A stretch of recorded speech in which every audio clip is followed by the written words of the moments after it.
今天我们来介绍使用 DataView.js 来查询一段时间之内的建档笔记数量统计，再透过 Charts 这个外挂来产生统计表。透过这一个图表，就可以很清楚的知道一段时间之内建档笔记新增的状态，同时也可以知道它的成长的曲线。透过这样子的图表，我们可以把它放在首页上面，这样子每一次在进入 Obsidian 的时候，就可以很容易的知道整个笔记它的成长的状况。这个范例我们会使用到2个外挂，第一个当然就是 DataView， 透过 DataView 再以 DataView.js 的 JavaScript 的语法来产生出需要的建档笔记的数量资料，接着再使用 Charts 外挂来绘出它。首先先来看一下 Charts 这个外挂它基本的使用的方法。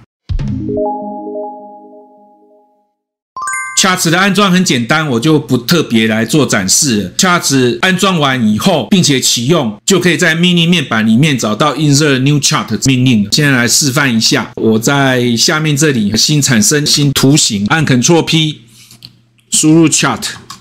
就可以找到这个 Insert New Chart。点击以后，它就会弹出插入新的图形的视窗。首先把 Start at 0 把它给打勾，表示 Y 轴的起始值要从0开始。然后这个是 X 轴，比如说我们是要输入日期，比如说我是8月10号，那用逗点隔开8月11跟8月12，这个呢就是我3个日期。接着这边就是表格的资料的标题，比如说我要把它叫做 Number of Documents， 然后后面就是实际的数字，比如说我是10、5跟8，我们就是3个标题对应3个资料。那这个资料都输入完毕以后呢，就可以直接点击 Insert Chart， 它就会产生出新的图形了。产生出来的呢是一个 Chart 的程式码区块，在这个程式码区块里面，它把需要的资料都已经填进来了，只要进入预览状态，就可以直接看到这个图形了。它就是这么容易使用。那接着我们就来看一下怎么样使用 DataView.js 来抓取需要的建档笔记的数字。我这个示范用的笔记已经上传到 GitHub 上面，所以各位可以直接从我提供的网址去直接把这个内容给下载下来。这个笔记做了3个事情，第一个把最近3天新增的笔记给显示出来，比如说我的最近3天就是只有这2篇笔记，它显示了链接跟建档日期。第二部分是产生出180天以内的每一天笔记的新增的数量。这个数字180或者是这个3都是可以从 YAML 区里面的栏位来做设定的。因此如果要把天数改成更大的天数，比如说我要改成300天，我只要在这边做了修改，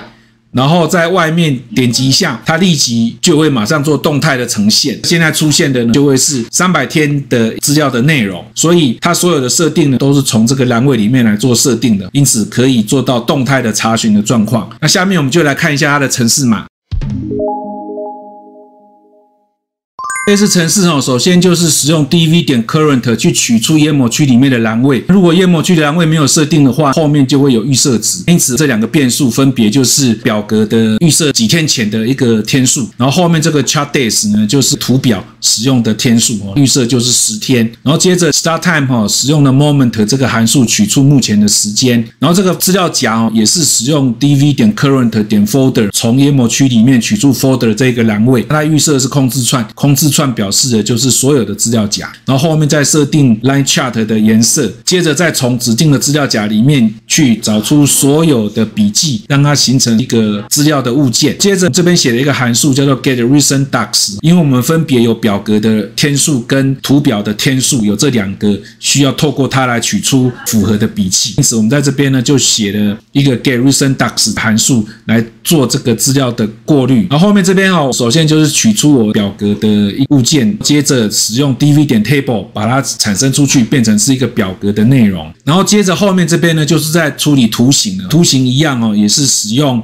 get recent docs 但是是传入另外设定的180的这个天数进来，后面再透过 for loop 把符合某一天的天数的日期给加进来，变成是一个阵列的资料，它会有一个 label， 这个 label 放的就是日期，比如说8月10号、8月11号这个内容。那后面这个 num 就是这一天到底有几篇笔记。如果这一个阵列已经有值的话，就是直接把这个 num 给加1。因此，透过这个 for loop 就可以产生出 X 轴里面的所有每一天的日期，并且它的数字也就都统计出来。后面这边就是来产生2个 chart 的物件了。第一个是 line chart， 这个 line chart 它需要的栏位呢，分别就是这一些。那它的资料呢，就是 data 冒号 data。这个 data 就是在这一个 map 里面产生出来的，这样子就可以把它的实际资料产生到 data 这个阵列里面。那这一个是 line chart， 后面这个是成长图的累加的图形。再使用 window 点 render chart 就可以把这个图形显示在笔记里面的。这个就是一个很简单的 data view JS 的程式。我再把这边的程式码的语言把它换回 data view